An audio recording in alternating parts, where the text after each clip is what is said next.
Hello, everyone. Welcome back to the Vedic Astrology podcast. My name is Fiona Marks. Today we have a fascinating exploration for you. We are diving a little bit deeper into the world that we started looking at last episode. You'll remember we had a look at the Punya Shaham, the lucky auspicious Shaham, but also the strife Shaham, and a case study of someone's life who'd recently been convicted of fraud. Well, today we're taking that even deeper. We're going to look at the intriguing world of successful psychopaths and see what we can unmask about their secrets through Vedic astrology. My guest joining me today is Inkeri. She is our very own true crime expert, and she joined us in season 1 when we looked at the Brinks Mat robbery crime scene. And today she's back bringing to our attention how a birth chart case study can be used to help us understand something like psychopathy, chronic lying and manipulation, and a grandiose sense of self and one's success and impulsivity. It's going to be fascinating. I hope you'll join us. Let's get started. Inkeri, it's great to have you back. Today we're going to talk about this psychopathy checklist. Tell us a little bit about how you became interested in this particular area of astrology. I think it's watching a lot of documentaries about psychopaths. I used to have a friend in London who was training to be a psychotherapist, and she forced me to watch all these documentaries. And I've got a very strong Saturn, so that's probably responsible for this grim worldview and the fascination with the darker side of life.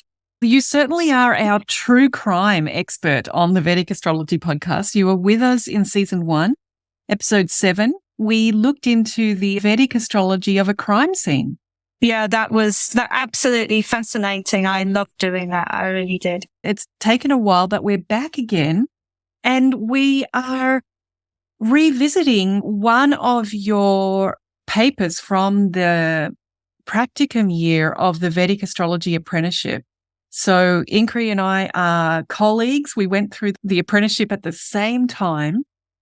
It was a rigorous 3-year program for us. It's now the 2-year program on Teachable, so it's even more intense. And if you're able at the end of that to demonstrate your ability to read 2 blind charts, 2 charts that you don't know the person at all, if you're able to demonstrate that in an exam, then you get invited to do the practicum year. And there are many components to that, but one of them is 3 of these research papers that are 10,000 words and gives us as apprentices a chance to really delve into something. And one of your papers, Inkeri, was about astrology and psychopathy. That's right, it was. And so we're taking that as our launching point for the podcast today. I don't know if people are like me, but I hear the word psychopath and I'm hearing serial killer, and I've got the psycho music in my mind. It seems quite intense. Am I exaggerating what a psychopath is then? The first thing to say is that 1 person in every 100 in the population is actually a psychopath. So it's very likely that all of us during the course of our lives are going to meet 1 to 3 or even more. So the first thing to say is that not all psychopaths are criminals, and many psychopaths are extremely successful in society because they have a lot of characteristics that will propel them towards that success. Okay, some of the tendencies will be things like egocentricity or being amoral, for example. But the other side of it is someone who's very ruthless, who's very focused on their goals. These are the kind of qualities, ruthlessness, for example, focus, coolness, and depression, that are very desirable in many professions. And, for example, many CEOs, politicians or surgeons or people in the military are psychopaths. many successful ones. Not all psychopaths are out there committing crimes. The point is that the psychopaths who are criminals are responsible for 50% of all violent crimes.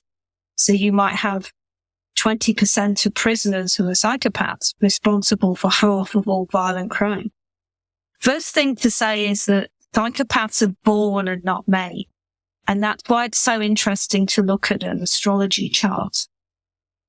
The other thing is that the diagnosis of a psychopath is the result of analyzing a checklist that was developed by Dr. Robert Hare in Canada. And it's 20 characteristics, and it's a sliding scale. So there are 20 characteristics on the list, and the more points you get, the more likely you are to be psychopathic.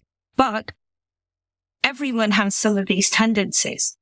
So the average person might have 10 points out of 40.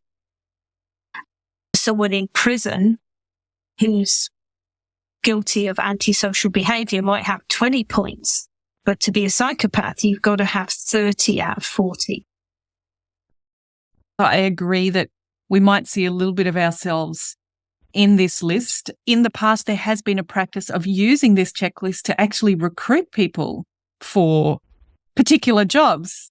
That's right. There is some speculation that the 2008 financial crisis was caused due to the reckless behavior of traders, because when the Psychopathy Checklist was released, a number of investment banks got hold of this document and were actually recruiting people on the basis that they were high scoring on the list, because the banks thought that if you're very ruthless and you can go for your goals without holding back at all, then that would make you a very useful employee when you're doing high risk trading, because you're able to take the pressure. But what they failed to understand is that because psychopaths don't have a strong or any moral compass, and they were gambling with other people's money, then they didn't care that they lost millions.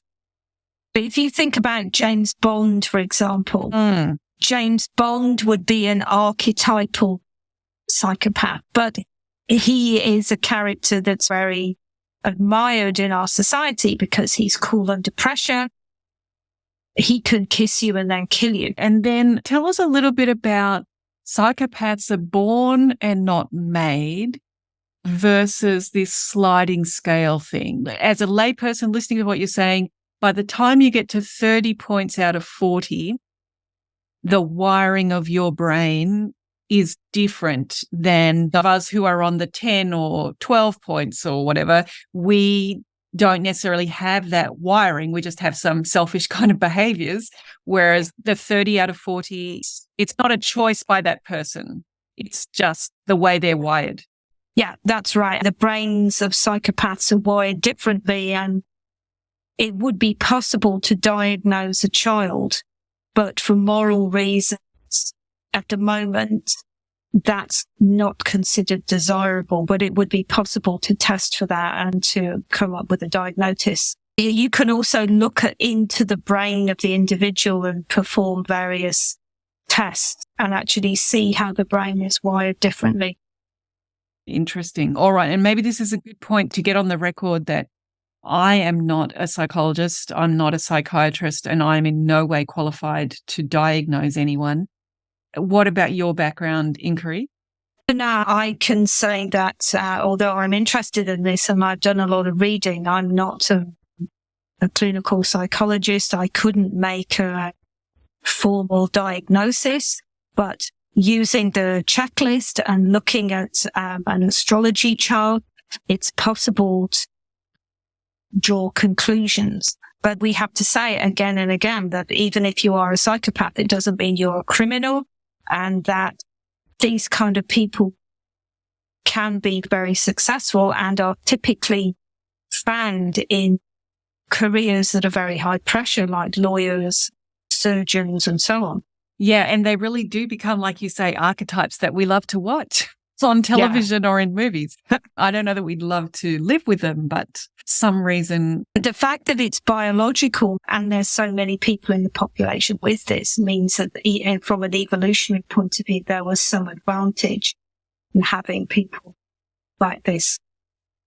Gosh, that makes a lot of sense what you just said just then. Because when it's a fight for survival, this is a great checklist of how to survive, isn't it? But it means that you're probably not a very nice person. All right. So we've spoken about this checklist. Shall we have a look at the items that make up the 20 areas in this psychopathy checklist? So we've got glibness, superficial charm. We've got a grandiose sense of self-worth, a need for stimulation, so that it's very difficult to keep doing the same thing over and over again. So they constantly need something new to do all the time and typically don't like to do anything. Someone who's a pathological liar, who's manipulative or a con artist, a lack of remorse is another characteristic. Shallow affect, which means inability to form deep, meaningful relationships or to bond with anybody. Then we've got callousness and lack of empathy, parasitic lifestyle, poor behavioral controls, promiscuous behavior, early behavioral problems, lack of realistic long-term goals,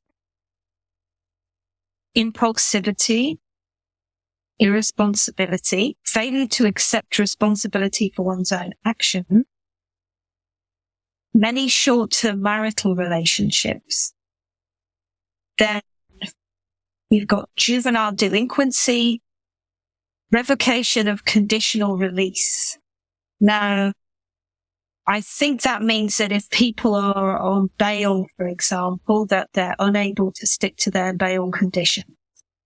And criminal versatility, which means that one day you could be doing an armed robbery, next day you could be committing fraud. Just to explain that each of these items is awarded a certain number of points. So you can get 1 or 2 points. So it's quite possible to get item 15 and you've already got your 30 points before we get into questions about juvenile delinquency and things like that. And that is obviously how people who are surgeons, who are lawyers, who've never been involved in crime can still be very high scoring. So this is our list of items. We're not going to go through item by item, but we will dip into these sort of in groupings and see what we can see in the chart. Now, we've got a couple of people to look at, and today we're going to record the birth chart of Donald Trump and how this list might show up in that birth chart. This is definitely in the theme of the Astrology that we're doing at the end of the month on 30th of November. We're going to look at Sam Bankman-Fried, who's just been convicted of fraud, something in the $8 billion range for trading of cryptocurrencies. So if true crime is your kind of area of interest, like Inkeri and I, and this list of 20 items grabs your imagination, you might like to have a look at Sam's chart and see if we can also see something in his. But before we jump into looking at these items as they apply to a chart, let's first of all have an overall look at Donald Trump's chart.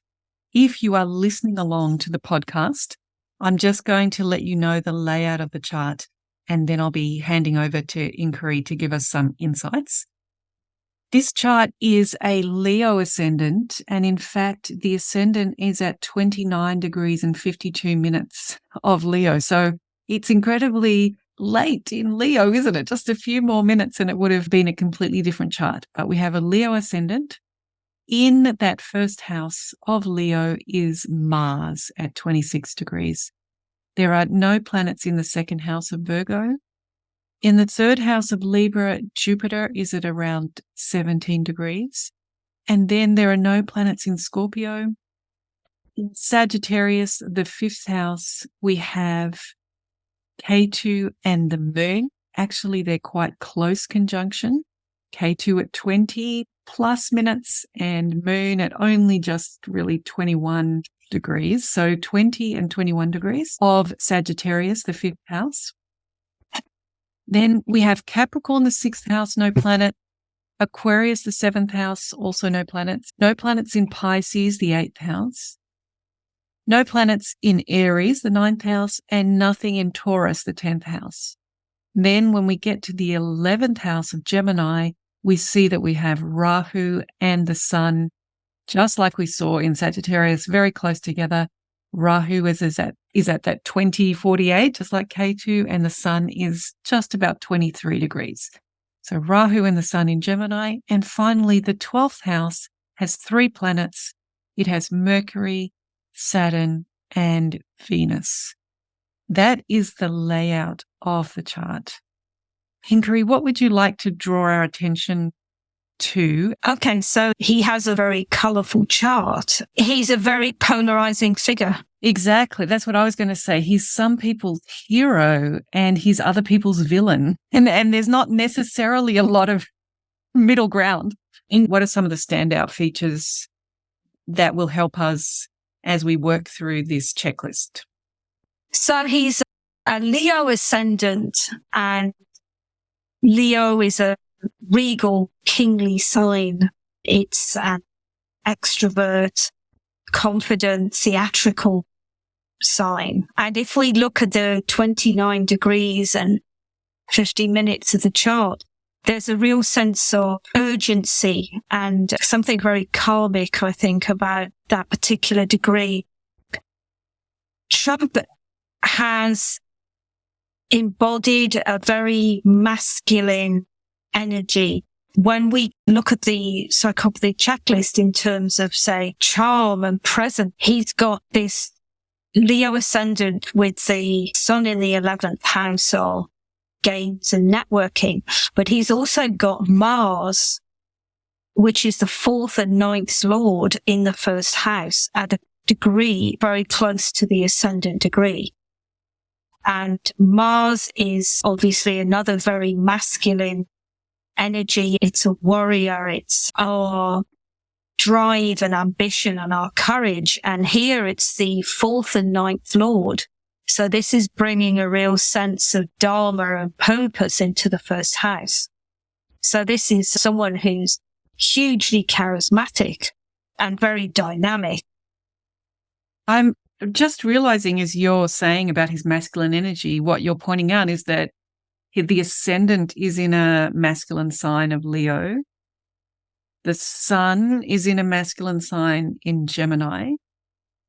And the moon is also in a masculine sign, isn't it, in Sagittarius? Yeah, and absolutely. This is a daytime birth.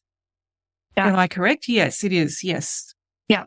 So this person has a masculine yoga. When you have your ascendant, the Sun, the moon, and it's a daytime birth, all of those are strongly resonating that masculine energy. So that's really interesting that you say that. Another thing that we could look at is that he's got his ascendant lord in Gemini, so that he's very communicative. I notice also coming to my attention is that Venus is located with Saturn in the 12th house. But adding to this masculine yoga that we were talking about, Venus, kind of the representation of women in charts, is starved by Saturn. And it's in the 12th house of secret bedroom pleasures. It's in a secret part of the chart. So this representation of women is in a bit of a difficult position there. Yeah, absolutely. So I think for the superficial charm, because he is a very magnetic figure, we could definitely give him 2 points. And I'm sure that Donald Trump himself would be very pleased with those 2 points for his masculine energy. Yes, yes, yes. I'm just noticing Venus is with Saturn, so it's starved and difficult, and Moon is with Ketu. So the two sort of feminine energy planets in the chart are under a bit of duress with whoever they're located with. And we haven't mentioned, just before we really do dive into those checklists, we haven't mentioned that this person is born during an eclipse. That's right. Okay, so we're going to now, taking what we know about his life and some of these major features of the chart, we're going to go to our checklist and have a look at what we can see in the chart. And before we do that, we just want to say that this is a unique chart with many factors interacting with each other. As you listen, you may find that you also have Venus with Saturn, or perhaps you've got Rahu with the Sun. And one cannot take these individual conjunctions or individual Rashi aspects as verbatim apply to every chart. We have to look at the whole interaction of the unique chart. So don't worry too much if you hear something that's in your chart. Doesn't necessarily mean that it is manifesting in the same way in your chart, because you've got a unique chart with unique placements. So we've taken our list of 20 indicators, and you remember we had the first item was glibness, superficial charm, and the second item was grandiose sense of self-worth. So we definitely have kept those together, and we've just popped into that group item 9, parasitic lifestyle, and item 13, lack of realistic long-term goals. So if we think about these all together, what can we say from the chart? The grandiose sense of self-worth. I think we've got to go to Sun and Rahu in the 11th house for this. Also with regard to the lack of realistic long-term goals. Now, obviously, Trump achieved his goals, but they certainly appear to be very unrealistic in the sense that he was the only president who never had any political or military experience before being elected. When he started his campaign, it seemed utterly impossible, even to his campaign team, that he'd have any chance succeeding. So if we look at it in that way, that he's just so incredibly ambitious and that he puts no limits on himself. And that's happening in that 11th house of ambition, as you're pointing out. The aspirations of this person are very stimulated. And let's just say a little bit of something about Rahu-Sun, that the sun is a luminary. It's a very important planet in everybody's chart. It represents something about the soul or the inner brilliance or light of a person. And when it's with Rahu, Rahu can amplify that in a way, can't it? Nodes are interesting when they're with luminaries, and it can make someone, I guess, a little bit emperor's new clothes, isn't it? That the Rahu kind of amplifies the sun and makes it seem even more than possibly it is. And there it is happening in the 11th house of aspirations and ambitions. Absolutely. The sun has also got very strong Shadbala in this chart, but it's Vrida and it's Swapna, so it's not going to be working in a healthy way. So it's ambition, if you like, for the sake of ambition. The sun is the first lord here. It represents the soul. So its own agenda and its own advancement are going to be absolutely key. And you've got Rahu absolutely magnifying this exponentially. I think you're making a good point there, Inkeri, that it's hypnotic. It's in the house of communication. It's the sun, which is magnetic, that it's holding the whole center of the solar system together.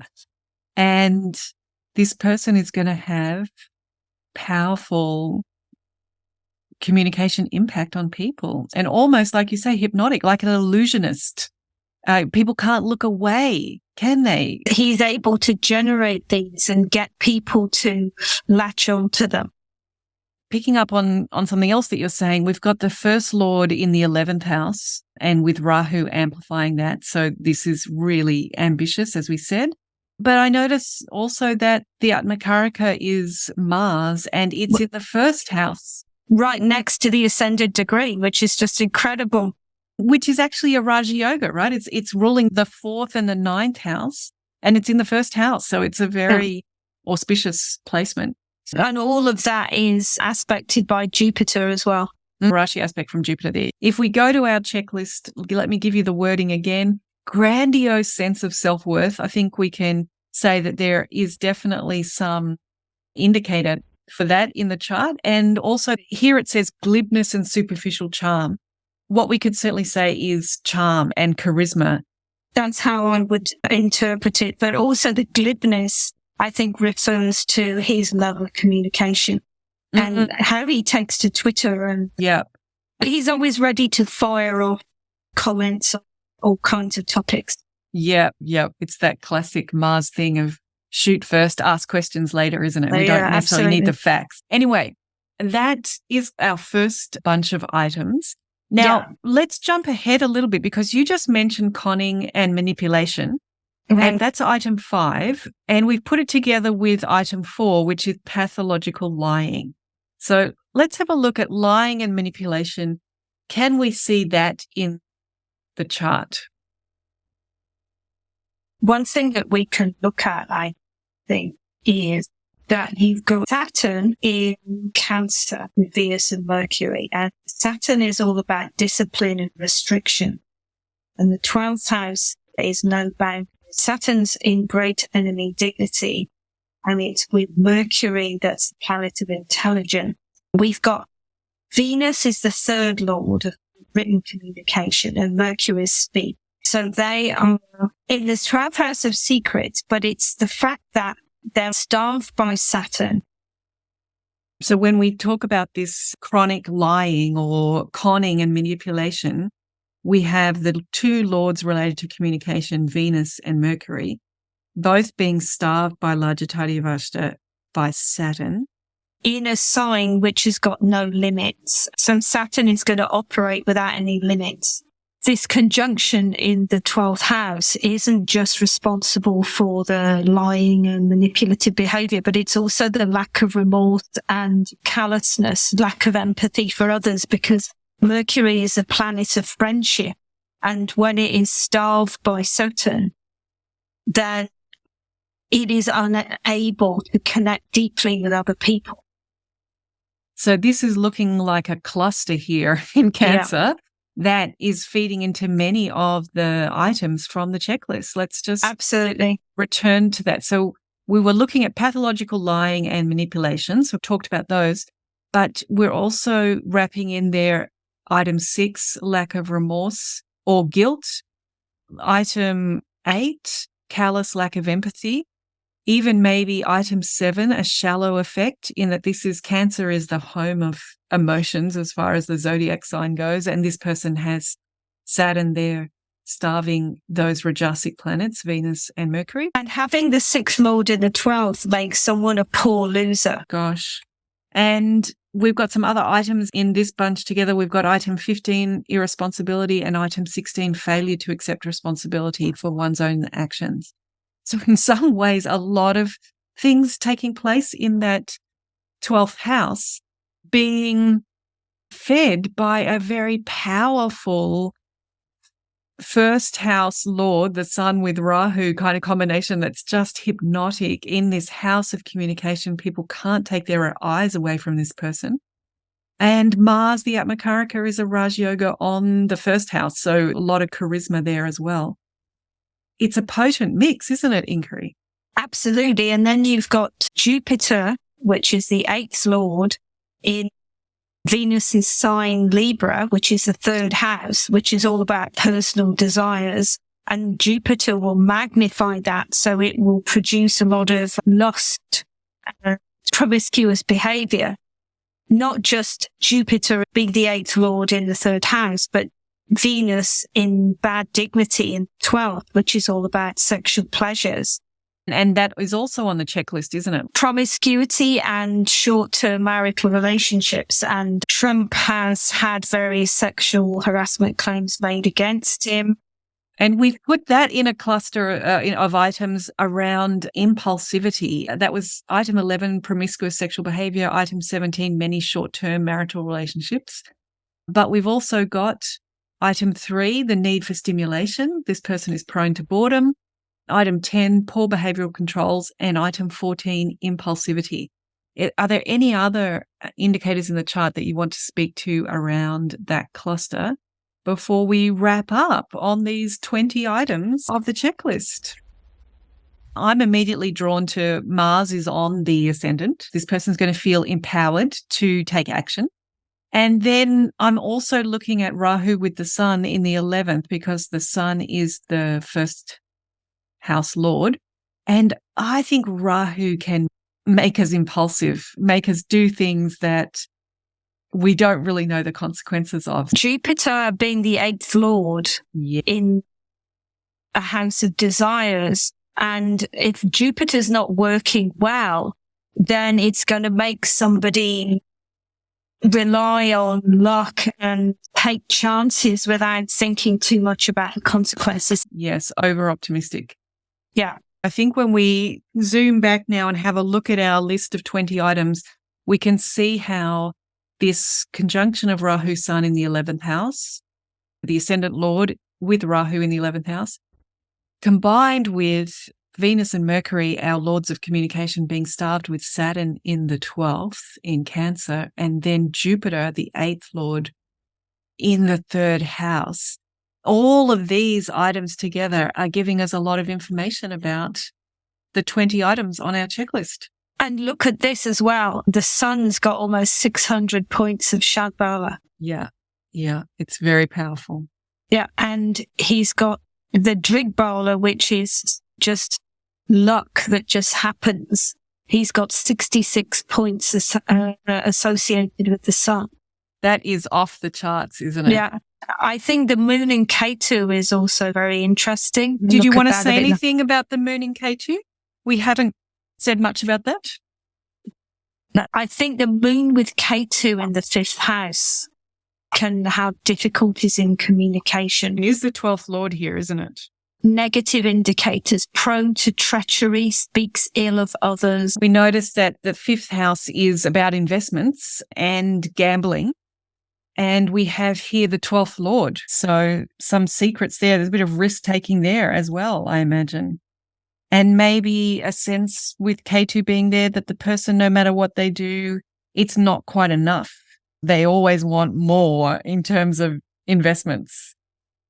I think what's interesting here is about communication. And Trump is a very effective communicator. Having the moon in the 5th house, he'll be highly attuned to public opinion. And he's very astute at controlling situations from behind the scenes. So the moon as the 12th lord, which is the behind the scenes aspect in the 5th house, means that he's able to promote his view of the world to his advantage. And Trump is constantly complaining about fake news and also creating his own version of reality. And I think creating one's own version of reality is quite important in this psychopathy thing, isn't it? That it's almost like such a personal belief in one's perceptions that one's perceptions become reality as far as that person is concerned. Yeah. Reality is what they perceive. And therefore, everything that they're doing makes sense on the inside. The person is completely believing their perceptions as reality rather than taking in data from the outside world. Well, your own perceptions absolutely are the truth, and nobody else's view has got any weight at all. So you've given us some really interesting things to think about here, Inkeri, as we look at this very rich chart and all of these different ways that behavior can show up, from the lying to the manipulation to the unrealistic goals to the promiscuity, impulsivity. There's so many fascinating insights. I'm wondering whether you will join us again another time, Inkeri, to talk about Bernie Madoff. He has a diagnosis of being a psychopath and he was convicted of fraud. Absolutely. He got 150 years and he died in jail. Gosh. So will you come back and talk to us about another case study to run through the checklist? Absolutely. With great pleasure. I'll look forward to it. Wonderful. And if this has whet anybody's appetite to analyze a little bit more, you're all welcome to come along to Astrolojam on the 30th of November. We're going to be looking at the chart of Sam Bankman-Fried, who just got convicted of billions of dollars of fraud in cryptocurrency exchanges. So I wonder if we'll see some similar characteristics. Thank you all so much for staying with us on the Vedic Astrology podcast. Thank you for being here, Inkeri, and I look forward to having listeners join us again in the future when we get back together on the Vedic Astrology podcast. Thanks very much, Fiona. All right. Bye, everyone.